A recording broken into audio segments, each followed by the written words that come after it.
Youth sport is a billion-dollar industry. Athletic development plays a significant role in that. I'm your host, Nathan Parnham, athletic development coach and author of The Sporting Parent. Here, I'll share my thoughts on youth athletic development. Welcome to The Get Down, a podcast for parents, coaches, and schools involved in the youth sporting landscape to help set your athletes or programs up for success.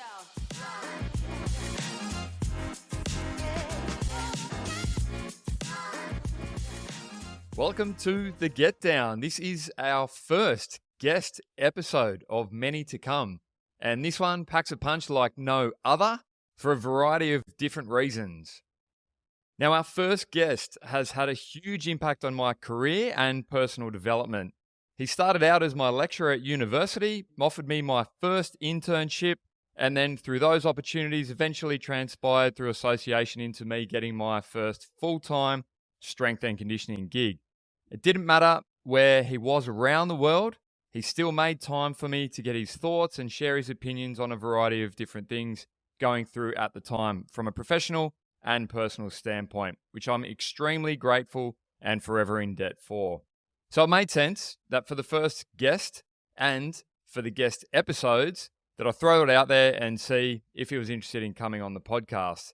And in classic fashion, he surely agreed and has given up his time accordingly, which I'm extremely chuffed and excited to share our first guest being Darren Burgess.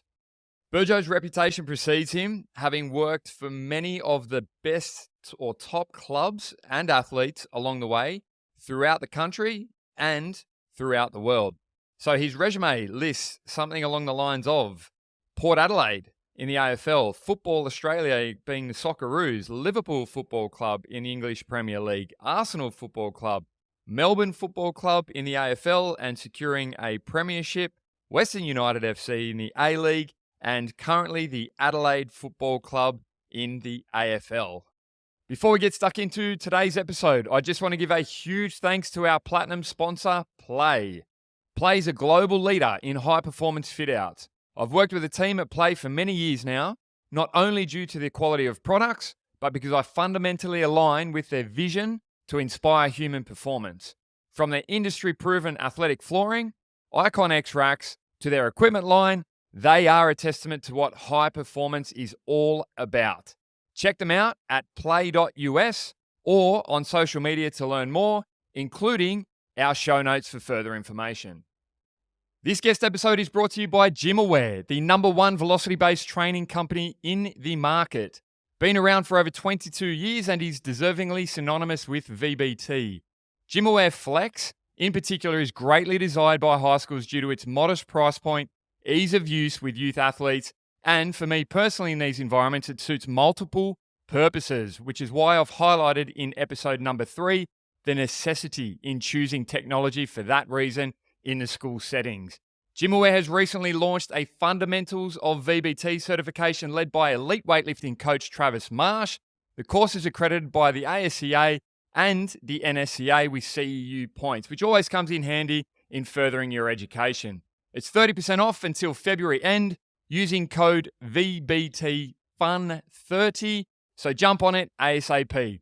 Check out their websites or Instagram for more options and information, including in our show notes at the bottom or after this episode. 1, 2, 3, 4. Firstly, Darren Burgess, welcome to the Get Down. Cheers, Nathan. I'm happy to be here, mate. Good to see you.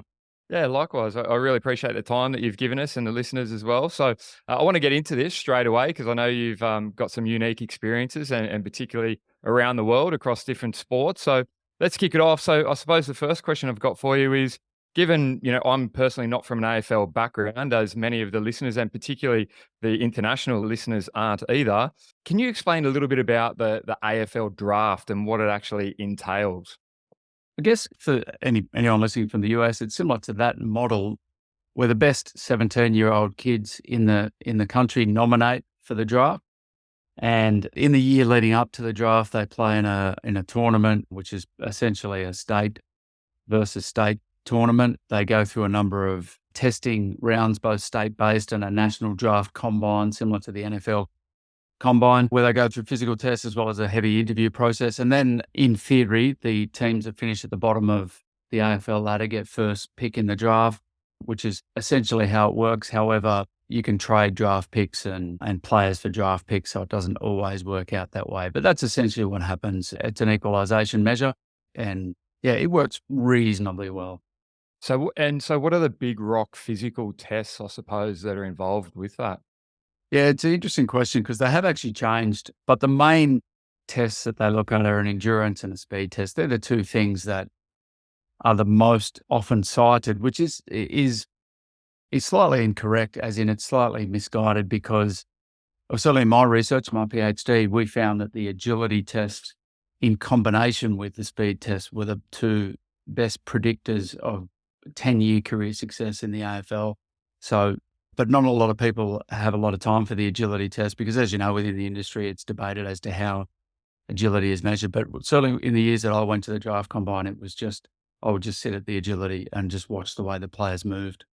Okay. And then you mentioned there's a wellness component to it as well, an interview. Is that There is. what goes on there? Yeah, it's an interesting one. It used to be just the coaches of each clubs and maybe an assistant coach going over and interviewing the players about their, career ambitions and whether they would move into state and things like that. But nowadays, every club employs a psychologist and they essentially lead the interview questions for each player. So there's a 3-day period where essentially each club can book in any player that they want to interview in that time. And for the majority of the time, the clubs and the recruiters have all met the players, their school teachers, their under 15 coaches, their parents, all that sort of stuff. So it's not new information, but it is for the psych. Yeah, okay. I suppose it's a bit of a well-rounded approach to it rather than just going through and just doing a physical aptitude test, so to speak, and getting on your physical abilities. So Yeah, it certainly is one of the better in my knowledge of drafting and recruiting because it is so salary capped. It's such a salary capped league and there's such an emphasis placed on the draft. AFL clubs spend a significant part of their salary cap on recruiting. And so therefore they do it as well as any league, in my opinion. yeah, wow. Okay. Oh, that's great insight. So the next question I got for you, I suppose, transitioning from in a variety of different sports, and you're heavily experienced with the AFL side of things, and then also football being soccer as well. What do you think the challenges are in transitioning from the development or the pathways programs? And have you got specifically to AFL, have you got a general rule of thumb for the listeners of how many seasons or years that usually takes to transition successfully? Yeah, it's a good question. And again, when I did my PhD, we found that a 17-year-old physical output is at about 60% of that of an AFL output. So when we get young draft kids, we give them about 65% of the training load in their first year, about 80% in their second year, and then by the time the third year, it's assumed that they're fully into the training load program. Now, some people are at different levels, but that's a rough guide. In soccer, in my time in the English Premier League, then it wouldn't be as exact as that, but whenever there was a highly talented 16, 17-year-old who trained with the first team, I used it as a rough rule of thumb that they would do about 75% of the total load. And in most cases, from your experiences with the head coaches, would you say that the head coaches now are pretty conscious of that rather than, I suppose, a young gun coming through and he might have had a good run, he might have gone from coming off the bench to starting, and then he's going full tilt and he's only a year or maybe 2 years into it and the coach is starting to get a liking towards him? Do you find that the coaches are usually pretty good with making sure that those loads are adhered to based on your recommendations so they're not cooked too early? In Australia, yes. Yeah. In soccer, probably not. If you have a really talented player in soccer, yeah, I recall I was at Liverpool when Raheem Sterling was coming through, and then at Arsenal when Bukayo Saka was coming through from the academy into the first team. And even though we had full GPS of what they were doing in the academy and we wanted to make it a pretty smooth transition, once they become first team regulars, it's very hard to put the handbrake on. You do your best, but some managers listen, some don't. And do you think in that development pathway with reference to football being soccer that you mentioned, do you think a lot of the early success of the academies and stuff like that, because they get their hands on them a lot earlier over there, right, compared to the AFL system? Do you think that resiliency from the earlier ages can set them up for, I suppose, a little bit, if you call it prematurely being exposed to longer game minutes? 100% they can. If you have a good academy system and a good academy development program, good coaches, and you have good communication between the first team set up and the academy set up, then you can progress as the players go through the various ages. Then for sure you can develop that resilience, both physical and mental, at an earlier age. What is I read something, it might have been a couple of years ago, I could be wrong in saying this, but is there a limit now that they increase the ages that academies, say, for example, in the EPL, can recruit players and things like that? There's not a limit at the age, but what there is they limit it to a radius around your academy. So I could be a year or two off, but I'd be prior to under 16. It's got to be within a 20-minute radius of your academy. And so when I was at Arsenal, we're competing with clubs like Tottenham and Watford for the same kids. But a team like Norwich, which is away from everybody else, has a pretty good pool to pick from. Generally speaking, once you get to 16, it becomes national, and then 17 international. And there are ways that clubs used to get around it, like move parents over from Brazil so that they're suddenly English when their son or daughter happens to be a talented player. And so there were ways that you can get away with it, not so much anymore. Yeah, okay. Okay. And so I suppose on the pathway, the model, I suppose, from the professional, like the club, so to speak, do you think that clubs invest enough in the development space as a whole? So, this can be AFL, this can be football, this can be just a really generalized question. In professional sport, do you think in majority of instances that clubs invest enough into their particular own pathway programs? I would say no, as a sweeping sort of statement. In the AFL, it's really hard to do that because you only see the players post-draft. But even then, if you have a talented male or female who's playing in the first team, it's just assumed that they can physically, mentally, skillfully keep up. And so, they're almost just thrown in. The development in some clubs is really good, but overall, probably not. And when you're at clubs, respectfully, lower league or lower, not necessarily Man City or Man United or Chelsea or Arsenal with the funds, and I'm generalising here, to go and poach players once they get to 16 or 17, you find that those clubs don't put as big an emphasis on appropriate development. But there are stories of really good clubs, Ajax in Holland and Southampton famously, and a lot of other academies that are really starting to realise that, probably crudely, as a financial windfall of selling, one 15, 16-year-old kid to a Spanish super club or a giant English Premier League can net them 30, 40, 50 million pounds, it becomes, prudent to start looking at your academy. And I suppose, you've mentioned that those football examples there. Do you think that that's something that I'm not sure, I highlighted before as far as my lack of knowledge in the AFL space, but say, for example, in the NRL and things like that, do you think it'll get to that stage in Australia where they will start to invest in the development pathways and maybe contractually and things like that, that they can sell players off and things like that they do in overseas football? I don't think it'll get to that level, but I think what ought to happen is something similar to the NRL, where you have, I'm a Sydney guy, and back when I followed the NRL, you had your flag team and Harold Matthews. And so you could actually follow kids all the way through, and kids could be embedded as part of the St. George Dragons way or the Canterbury Bulldogs way. We don't have that ability in soccer in this country, in AFL in this country, and I think it's poorer. The development is poorer as a result. Certainly in soccer, where there's 1,000 academies with parents willing to pay a fortune to have their son or daughter in some sort of academy, there's just no regulation on that. And in AFL, it's becoming similar. Yeah, I think it's an interesting point because, you've seen, say, for example, in the NRL, you've seen the success that Penrith have had, and their investment, it's quite well known that they've been doing this for several years as far as the development pathway and the extent that they invest into that, being whether it be financially, whether it be resources from coaching staff and everything like that. And I think their success in the recent years probably highlights that there's a need for it in the development pathway in some capacity, because I know there's multiple clubs following suit now. And yeah, I think it's an interesting time for Australian sport, and particularly for any parents listening out there as well. So I like the fact that you've highlighted the international experience to it, which is, it's really cool to shed some insights for the parents as well.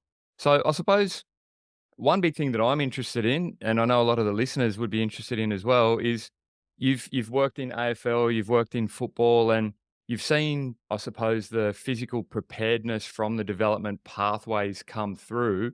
Is there any consistent themes of those athletes who you end up working with, say, for example, in a full-time professional capacity or have worked in the past?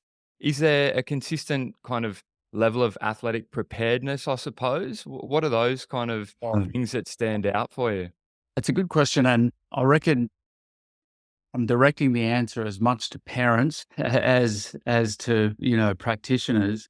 But it's probably, I'll broadly put it as movement capacity. So the really good players can move multi-directional and efficiently and appropriately for the scenario they face. So what does that mean? Because that sounds a bit fancy and non-specific. It means that it's generally the result of people who played multiple sports and been exposed to multiple different scenarios in those sports. So they've been allowed free play rather than, directional drills.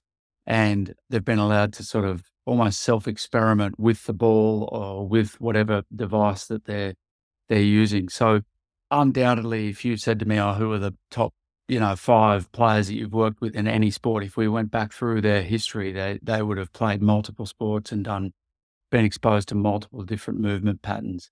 There's a lot of sexiness around, but I don't know, Tiger Woods or Serena Williams, but for every one of those, there's 1,000 10,000 who didn't make it. So undoubtedly, and all the research and everybody's sort of saying the same thing, but as a parent, when you have that decision to put your son or daughter in this academy, that means they play soccer 5 nights a week and they have to give up basketball because you think that's the best thing to do because, your coach is saying, if you don't do this, it's a really hard decision. I have a lot of empathy for it. But if you're looking at 5-year plan for your kid and keeping your kid in the sport because they might enjoy playing multiple sports more, it's a no-brainer.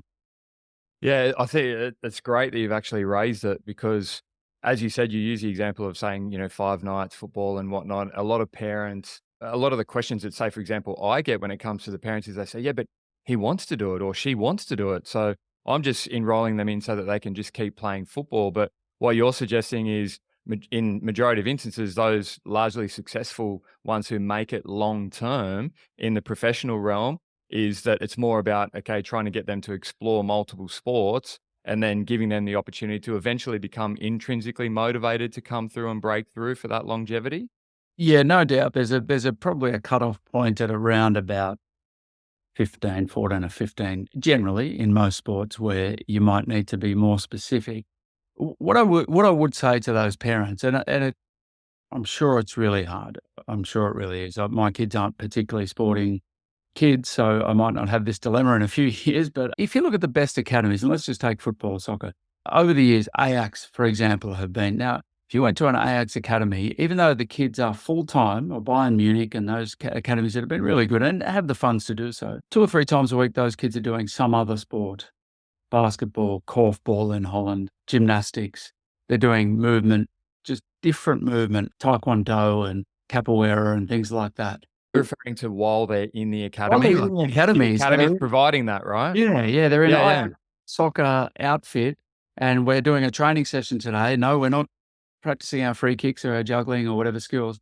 They're actually, so when you have the most resources on the planet to invest in this, and yet you are still choosing to have players, your talented athletes, perform other tasks, then I think it's probably good enough for little Jane from Chipping Norton to do the same, So, yeah, I know it's a hard decision and I don't make light of it because I remember speaking to a bunch of tennis coaches, and this is some of the problems that we've faced in this country. And the Australian Open about 7 or 8 years ago, and I had this sort of passion about it. You need to get your kid playing basketball and AFL. And tennis coach came up to me afterwards and he said, "I love what you're saying, Darren, but parents pay me $150 an hour to coach tennis. If I said, well, we're going to go and shoot hoops for an hour, what do you reckon that parent is going to say to me? This is my livelihood." And it didn't even, that's how naive I was. It didn't even occur to me that I was, potentially robbing the coaches out of a job. So it's a tough scenario. Yeah, it's actually a really good example too, and I'm glad you brought up the tennis side of it too, because just to add to that, I know quite a well-qualified tennis coach, and he was crucified by a parent who one day he had them as part of the warm-up just playing, that you've mentioned about the unstructured play and whatnot. So he'd rolled the balls out, they were playing handball on the tennis court and whatnot, and then one of the parents stormed the court and dragged their son off the court and said, "I'm not paying X amount of dollars for my son to play handball, he's here to play tennis." And I thought, yeah, it's a good point in, the bang for buck, so to speak, on what parents expect, I suppose, what their wants are versus what you've just highlighted in what their needs should be as well. So, yeah, that's a great example. I suppose that the final thing that I got for you that just to get your thought on, given that we're talking about, going through and the development pathway and stuff like that, is you're old enough, just a little bit older than myself. And you've mentioned your own kids, and I've got a 3.5-year-old, so you're a lot wiser than what I am in this space. Have you seen a distinct difference over the generations coming through now? Like you've been at the top of your game for over 20 years in this space. What's the story with the generations coming through? So what are you seeing now with the 16, 17-year-olds and those draft picks and whatnot? Do you see a divide between, say, 10, 15 years ago, or is it all still pretty common? At the top level, so if I take soccer and the clubs I've been lucky enough to work with, some of the better clubs in England, you don't see much difference. I don't see much difference between the Arsenal players that I worked with, 4 years ago, and the Liverpool players 15 years ago. But here in this country, I definitely do. The wider movement capacity of players has reduced, and I could get on my soapbox and say it's because there's more devices and, they're just not doing what they're doing. And that's fact. There's no denying that parents are less inclined to let their kids run around in the street and play different sports and things like that, and for totally justifiable reasons.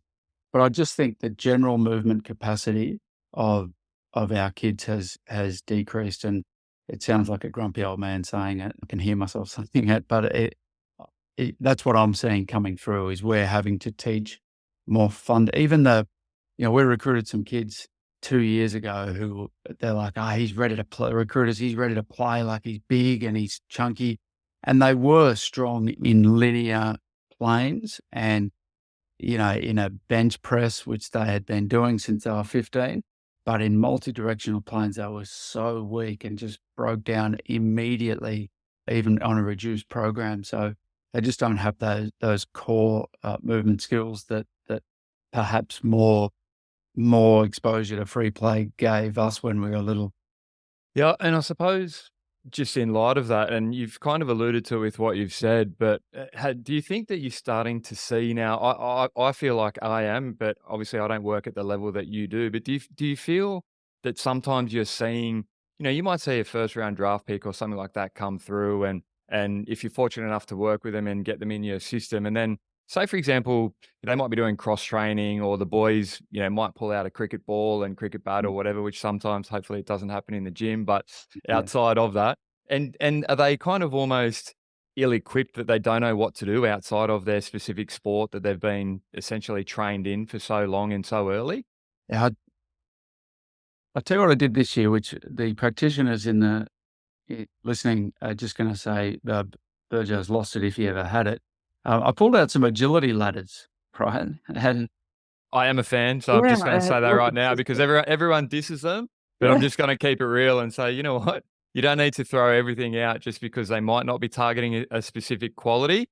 But I love where you're going with this, so shoot for the stars, mate. It's a message from your eyesight to your feet, and how quickly can we deliver that message? And some of the players were awful, and I mean awful. So it was really, if I took that and gave a new agility drill to a 14-year-old soccer player, particularly a South American or African soccer player, within half a second, they're picking up the movement that has taken me 6 months to learn and to demonstrate. Whereas these guys just had no ability at all to be flexible. So it just shows that movement. Now, so what are we doing about it? Well, this time last year, I was the most popular fitness coach in the club because I approved a basketball hoop to be put up around. And I love that the players play basketball, they got 15 minutes in between, gym class or whatever it might be, and they just shoot around because it's just variation of movement as long as they're not dunking and things like that. So I've answered your question with an example, but yeah, it's definitely a concern.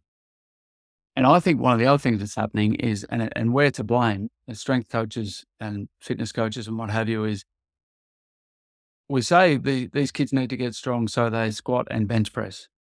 And that's how people get strong and fast. The best players that I've worked with globally spent very little time just in the gym. They did a lot of other things to get strong. So a lot of body resistance, a lot of resistance against another human in skill activities on the field as an expression of strength. And I remember when I first went over to Liverpool and I just thought, these guys got no idea what strong is. They need to get in the gym. And one of the physios turned to me and said, this guy's played 60 games a year, including for his country for the last 6 years. Do you really think an extra 20 minutes in the gym 3 times a week is what he needs? And I just went, yeah, arrogant, of course not. So yeah, long answer. Sorry, mate.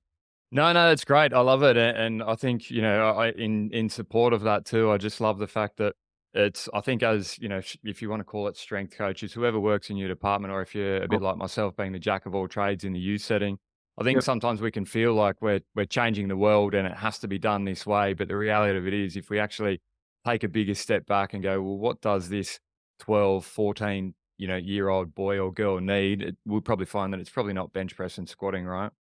For sure. Okay, so I'm conscious of your time and really grateful of what you've given us when it comes to being the first guest on the episode. And what we want to do is at the end of the episode for all the special guests is we're going to have a power round. And the power round is that I'm going to use a word or a couple of words, and I want you to tell me the first thing that comes into your mind. It can be a word or it can be a sentence that comes with it. So we've got 3 opportunities here for you to knock it out of the park. You ready? Think so. Okay, the first one being the draft. Equalisation and appropriate. I like it. Gen Z. Struggle to connect with, have to research it. And the final one being success.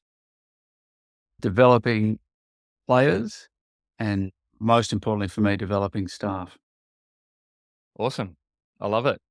Burjo, thanks very much for your time. I really appreciate you being the number 1 guest on the Get Down. Thanks, Pansy. I appreciate you having me, mate. Thank you. Huge thanks to Gymaware, the number 1 velocity-based training company on the market, for bringing you these guest episodes. Don't forget to check out their fundamentals of VBT certification using code VBTFUN30 for our listeners to unlock 30% off by the end of February. So get in quick. A big thanks once again to our platinum sponsor, the team at Play, for sponsoring the Get Down podcast. Be sure to visit play.us or our show notes for further information. 1